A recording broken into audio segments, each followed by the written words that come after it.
You love her voice, you love her looks. What Melissa loves are comic books, like the ones on the shelves behind me.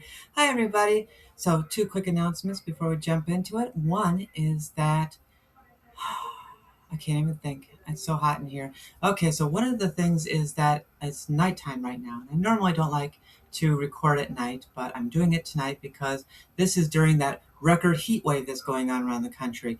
And I know that if I wait till morning, I'm just going to go, oh, it's too hot. I can't do this. So that's why I'm doing it right now at the coolest part of the day. All right. So the other thing that I wanted to announce is that no, I have not cut my hair super short. I just have it held in back by a tie. So I still have long hair, just trying to save my neck some sweat tonight. So let's jump into it because we have a lot to go over. Let's see what my notes say. That's not my notes. There's my notes. I said last time that we weren't done talking about Detective Comics from the rest of 1938, and we're going to start today with my favorite features from Detective Comics, Spy being the main one. This, you may recall, is the feature that got its start when Jerry Siegel and Joe Shuster were briefly loaned or jumped ship to Comics Magazine, but when that was over, they brought the character of Bart Regan to National Comics and paired her with girl spy Sally Norris. The chemistry between these two characters was what makes Spy so much fun for me to read, and that's mostly what you need to know to catch up. As of issue 16, right after the debut of Superman in Action Comics, Spy jumps from 4 pages per issue to 8 pages per issue, with one curious exception, a 5 page story at almost the end of the year before it jumps back to 8 pages again. So apparently, the new management and Siegel and Schuster are getting along great right now. They're getting the headline title, the headline feature in Action Comics. Their page count doubled in Detective Comics for one of their features. And of course, they have the largest feature already in Detective Comics. So good times for them at the moment. Their first story in this period has them searching for a traitor in the Secret Service, but in their next issue, they're up against a whole terrorist organization, the Hooded Hordes. Somewhere in America is the town of Meadville, but we're never told exactly where that is, except that you need a plane to get there from Washington, D.C. quickly, so I mean, it can't be too close, right? These night riders are floating the laws of tolerance and order. It looks and sounds like this is going to be a stand-in for the Ku Klux Klan, except it's not because it's capitalism that these un-American terrorists are against. Boo. Bart and Sally get local jobs quickly, and just as quickly, Bart befriends the Horde's recruiter on the factory floor. There's an ominous panel of Bart being forced to give the oath of obedience to the Horde while a gun is pointed at his head. And on his first mission for the Horde, Bart is shot and nearly killed. As in many spy stories, Sally is just as successful or more than Bart. Here she got a job as a telephone switchboard operator and overhears not only a plot to finish Bart off that Sally foils, but the location of a secret meeting between the Horde's big boss and commander. In the end, Bart saves the day using ventriloquism, a skill we never see him use again, to distract the commander so Bart can disarm him and use it to force their surrender. And then the pace slows down a bit. Bart and Sally get several weeks of downtime between missions, go on a lot of dates, and grow even closer. Bart seems on the verge of proposing marriage to Sally when he's called away for a new mission, a priceless ruby belonging to the Maharaja Kahun, which is not an Indian name, but they tried, has been stolen, and Kahun is pitting the nations of the world against each other to get it back, vowing to sign an important peace treaty with whatever country returns the ruby to him first. In this one, Bart's ability to spot eavesdroppers saves the day, and the story ends with that proposal that I mentioned earlier happening. They're going to get married.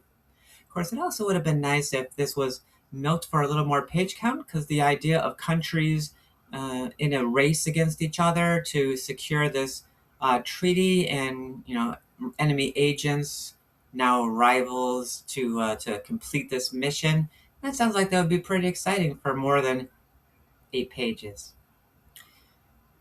Now, common knowledge would tell you that comic book characters never got married until Reed and Sue in the Fantastic Four as of 1963.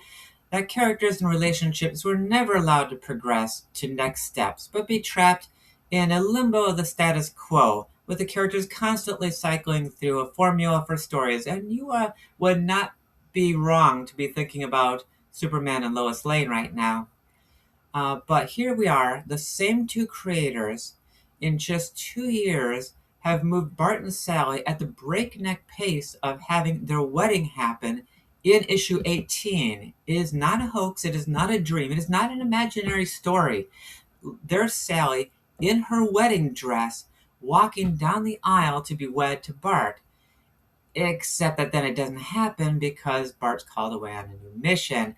They get a new assignment, and it's starting to get a little silly how they're stretching this out. There's no reason that they couldn't have had the preacher just rush them through the ceremony so that they could get underway with their mission after they said their I do's.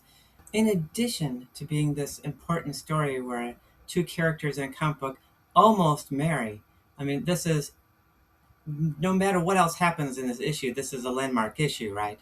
But in addition to that, this is the first time that Bart and Sally are going to encounter the closest thing that they get to a supervillain, for as far as I've read, anyways.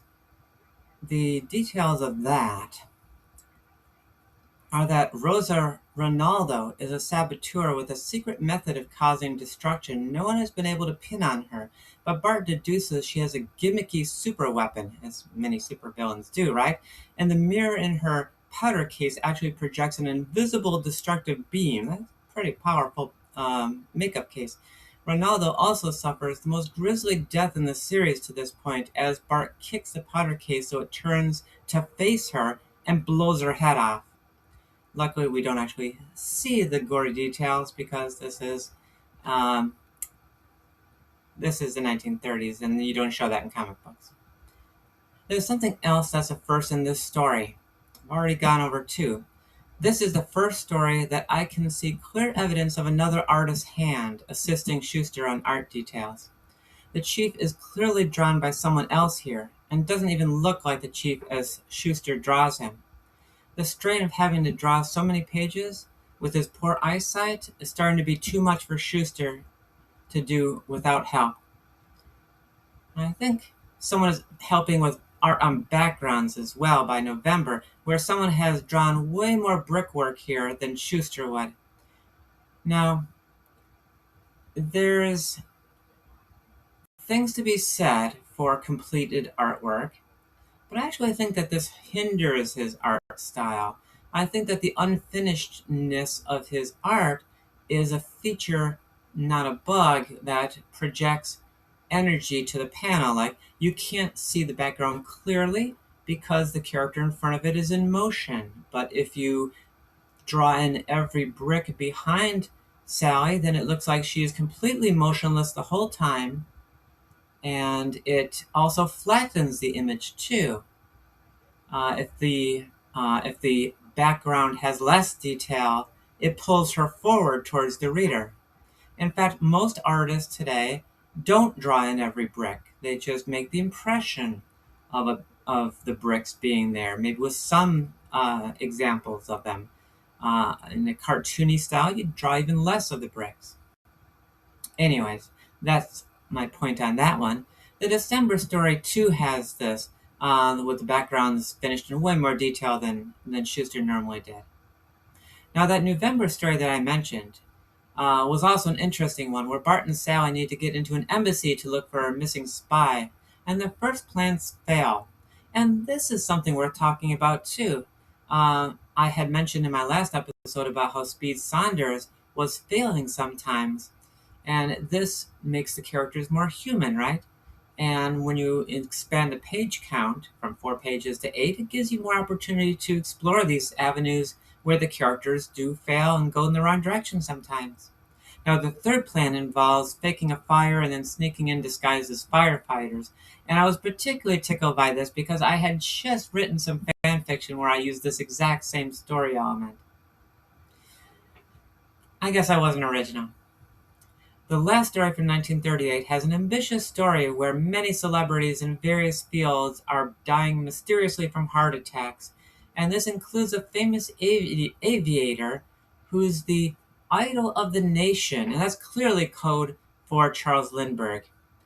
The story makes it clear that Bart and Sally aren't married yet, as they still live in separate apartments. Although they are still attracted to each other, perhaps the embarrassment of being jilted at the altar has Sally a little hesitant about trying to tie the knot with him again and has pushed the relationship back, which, as much as I regret that we're back to status quo, on the other hand, the way that it happened feels organically natural that they have taken a step back. I can live with that. Anyways, um, where did I leave out? To finish in just 8 pages, instead of a larger conspiracy, the villain is just one mad scientist with one hunchback henchman. Now the henchman Rutsky is notably a capable fighter who keeps Bart busy for 6 whole panels. And this is also notable because at this time most fights are over in a single panel in comic books. This fight between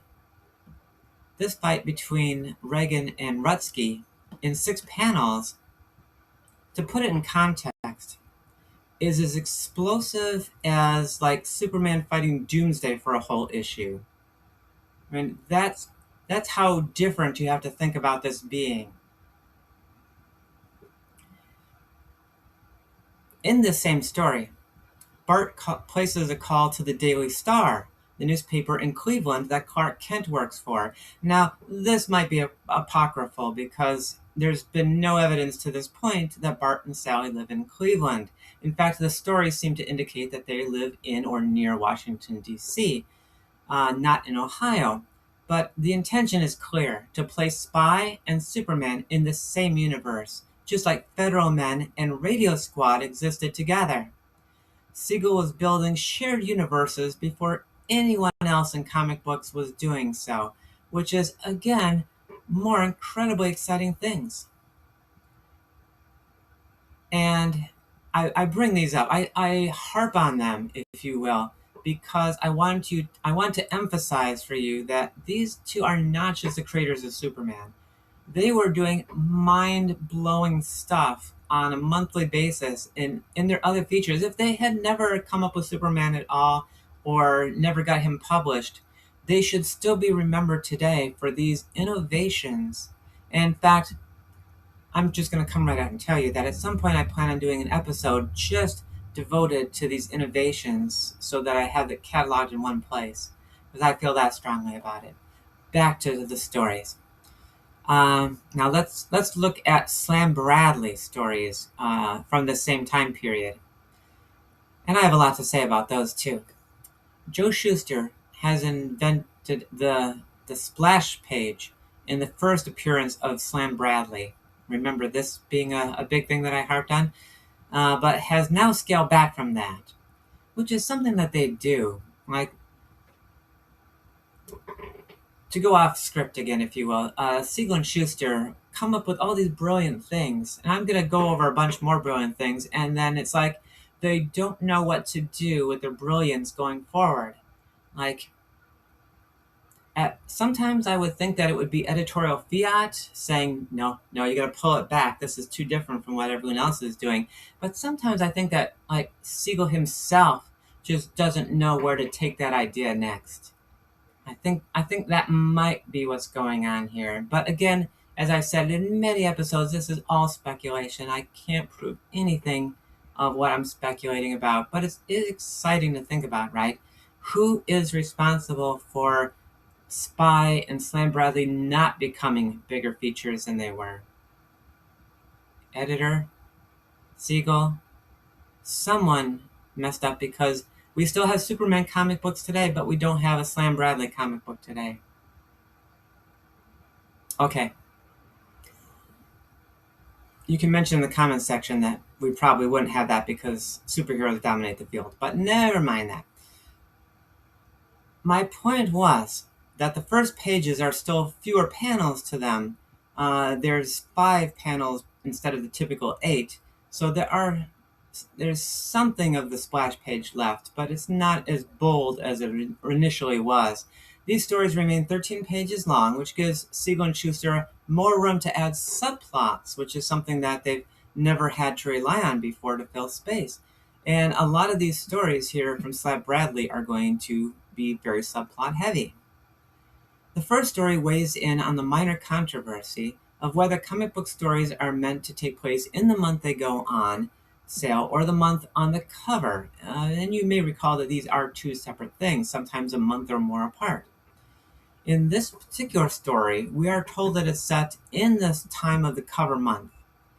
So that is one element of evidence that is what the creators intend us to think about. If the cover says December, then we think that it's around Christmas time, right? In this one, Slam and his sidekick Shorty are hired to find a thief working inside the cast or other workers on a Broadway show. Slam fails and gets fired. More failure. It being a recurring theme in these detective comic stories, right? Shorty stumbles across the clue that breaks the case. But complicating this story is the introduction of a rival detective, Joan Carter, who is willing to do whatever it takes to beat Slam and Shorty to solving the case. And I did not realize this until I just read it out loud, but John Carter? It's too bad that Joan never returns, because this idea of a female rival was a great idea for Slam, and the name is awesome. And again, nothing. It's a great idea, nothing's being done with it afterwards. It's a little frustrating. You're going to notice that from my tone. In issue 17, when a radio singer is killed by her microphone exploding and there's no clues or suspects, the police recommend Slam because he can produce miracles. This particular police officer tells us other police officers feel differently about Slam. Slam and Shorty are both hired as singers for the radio station. The song lyrics Slam begins to sing are actually the first words to the famous poem Invictus by William Henley. Shorty's song lyrics are quoted from the 1924 Buster Keaton movie The Navigator. Appropriate choices that speak to the characters singing those lyrics. But I wonder how many of the readers actually would have picked up on both of those at the time. It's interesting as I go off script again. I seem to go off script more in the night. Is that a thing? I think it is a thing. We're always told that comic books are written for 8-year-olds at this time. And yet, here we have Siegel dropping lyrics to a William Henley poem in the middle of the story. So he's clearly leaving stuff for an older audience to enjoy. And I think that's another element to recognize here, that these are two creators that are trying consciously to write all ages stories. They're not trying to write something that's too adult, they're not trying to write something that's too kiddie, but they have found this balance in between that really will work with the superhero genre in a way that is even better than what we find here. And these are the pages where this first starts to happen. Slam Bradley, the early Supermans. So be watching for more evidence of this going forward. Again, Slam has trouble solving the case before another singer at the station is killed in the same manner. Once he has a suspect, he tricks the fired singer into confessing after allowing himself to be disarmed with an empty gun. The subplot in this issue is the introduction of Shorty's twin brother, Sporty. Dialogue in the subplot confirms that the Slam Bradley stories are still set in Cleveland, where Siegel and Schuster were from. There's also a weird clue as to what Slam and Shorty's relationship to each other is, as Slam feels he has the right to punish Shorty for ignoring him by putting him over his knee and spanking him like he's his child. It's a little weird. Just like Joan Carter, Sporty never appears in another story again, and this is just bizarre to me. I get that these are just related to subplots. The subplot is over. You can just discard the character. But that doesn't mean that it has to be it for these characters. These are two instances of characters that can reveal a lot about the main characters. Joan being a rival for Slam, forcing him to perhaps accept the opposite gender as an equal for the first time. And then Sporty can tell us more about Shorty, tell us more about his history, maybe explain why both of them happen to be weird looking midget characters.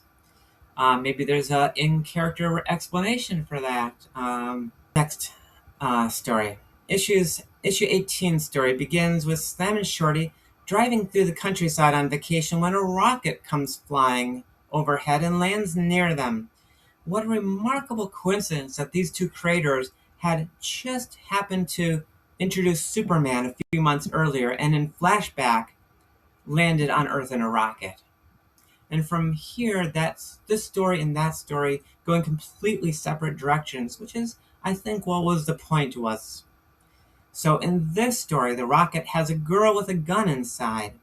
She claims to be the daughter of the inventor of the rocket, which is a stratoplane. Scientists were always creating planes that could fly in the stratosphere in early comic books and comic strips. And she gives the gun to Slam so he can shoot at the bad guys chasing her. But the bad guys turn out to actually be the police riding with a scientist, and he doesn't have a daughter. He's the scientist that actually created the stratoplane, and the pretty girl was a thief. And she just made off with it.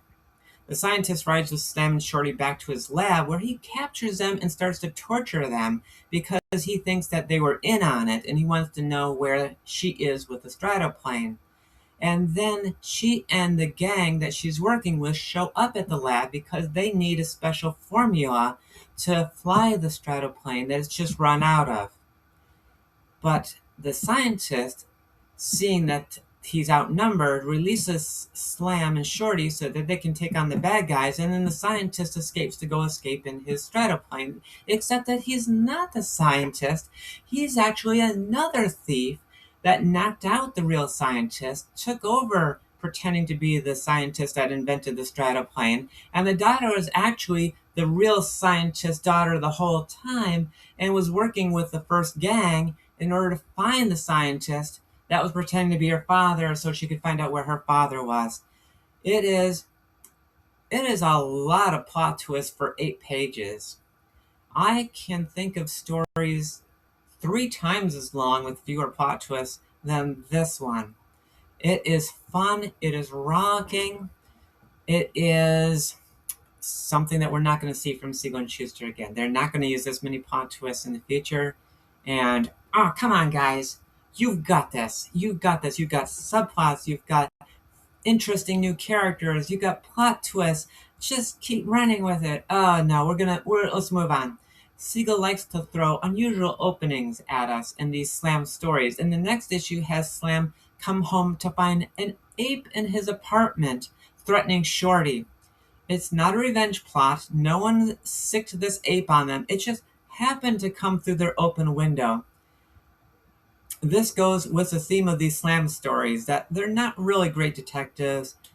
He and Shorty are just lucky that they're so unlucky, and they just stumble into the solutions.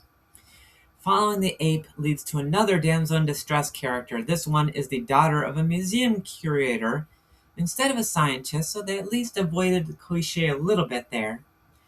And now Slam and Shorty have to go to Africa to save her father from an underground city where the natives keep these apes strangely with 3-toed feet. I'm not sure what the relevance of them having 3-toed feet is, but the story makes a lot out of that. And it's an ambitious story, right? This is going halfway around the world. Well, a third of the way around the world. He's going a third of the way around the world. It's an international scope to the story. Again, it is expanding the scope of the stories. It's making it bigger, and this time we will come back to this again. There will be other international Slam and Shorty stories. So we're not going to harp on it too bad this time. The trip to Africa, though, I will mention this, takes so long, and there's so much that happens on the boat getting there that when they get to Africa, the rest is completely rushed and should have been given a second issue. And this is something else that I'm going to harp on a little bit, where Siegel and Schuster seem to be straitjacketed into single issue done in one stories. And again, I don't know if this is editorial fiat, if this is something that they chose for themselves. Every time that they introduced a new feature, they would do a multi-part story to introduce the characters to us, and then they cut back and do all these done-in-one stories, with some exceptions. Like we talked about, Dr. Occult had follow-up multi-part stories, but the other characters that Siegel and Schuster were doing, including Superman, are all just done-in-one stories to this point. So it is hampering their own expanded scope, right? If this was treated properly, it would have been at least 2 issues. That's what That's what I'm saying here. Did I mention it's hot in here? That also might be why I keep rattling on so much. Jerry Siegel was finally a successful writer who was feeling some job stability for the first time in his life. And this feeling of safety might have let him slip into editorial mode sometimes. He, in issue 20, for this one issue only, has Slam Bradley being a powerful sorcerer out of nowhere. Just like Zatara, though. It seems to be done in a mocking way, like stories relying on magic were inherently sillier than how this new concept of the superhero was based on science fiction instead, so this is better. It's also possible that Siegel felt a little threatened, a little jealous by Zatara, whose magic could do wonders that the more grounded Superman couldn't do. At least not yet. And Siegel will solve that problem later. Issue 21 has Slam and Shorty leave town for Cairo, and another one of those international adventures that I mentioned were coming back again. The only thing worth mentioning here is that Slam and Shorty seem to leave their penthouse apartment and head straight to the docks to board a ship for Cairo. Now, this indicates that Siegel is toying with the notion of moving Slam to New York City, where a lot of other comic book characters are already starting to congregate. Now, this isn't necessarily the case. It's possible that Slam and Shorty took a plane from Cleveland, where other stories have told us they are, to New York between panels. Or maybe they are staying in New York City on a short-term rental lease for some other undisclosed reason that just isn't explained to us because it's not relevant to the story, fully intending to return to Cleveland someday. In issue 22, Siegel and Schuster bring back their first villain for a rematch. Again, it's important to stress how big a deal this is.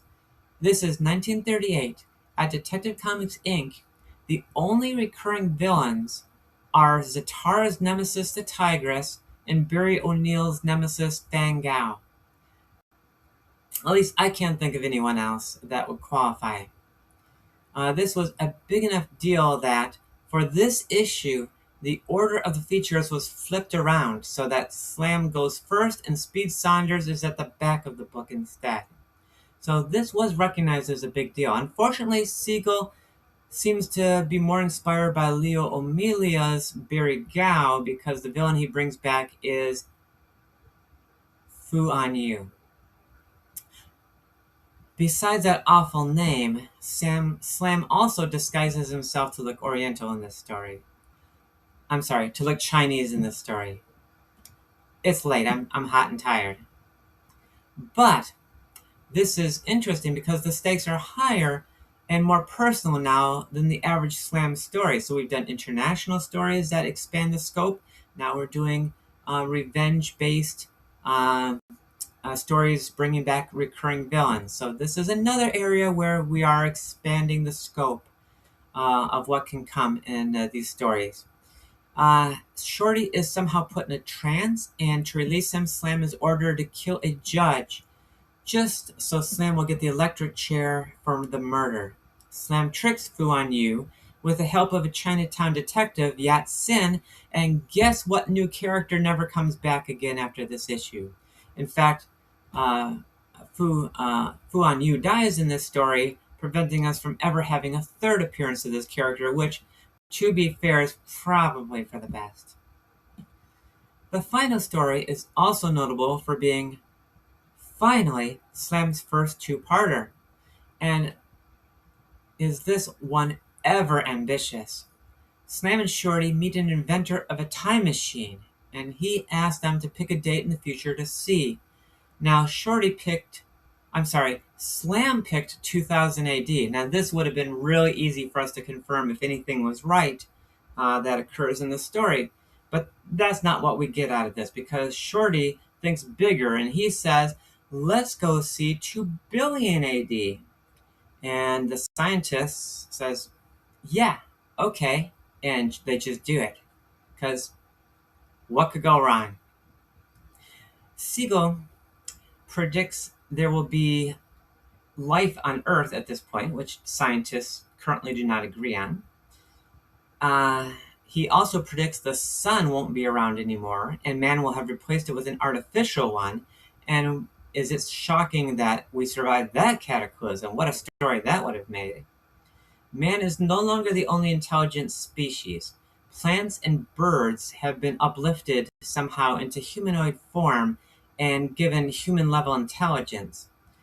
There are death rays and giant animals, but there are also jungles full of wild animals, a return to monarchy as a form of government, and the use of cars still to get around.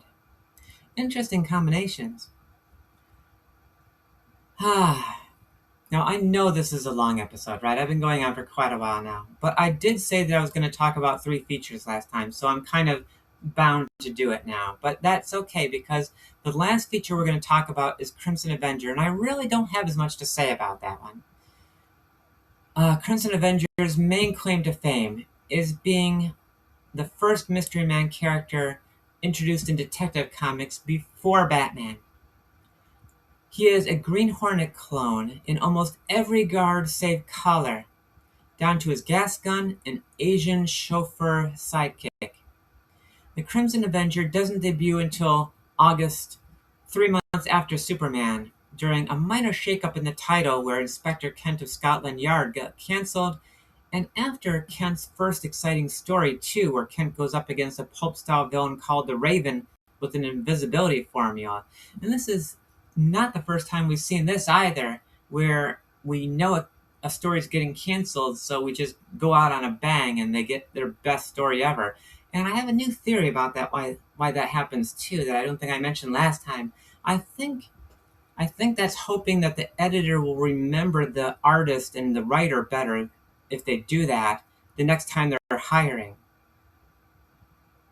Oh yeah, whoever did that story with the Raven and the invisibility formula?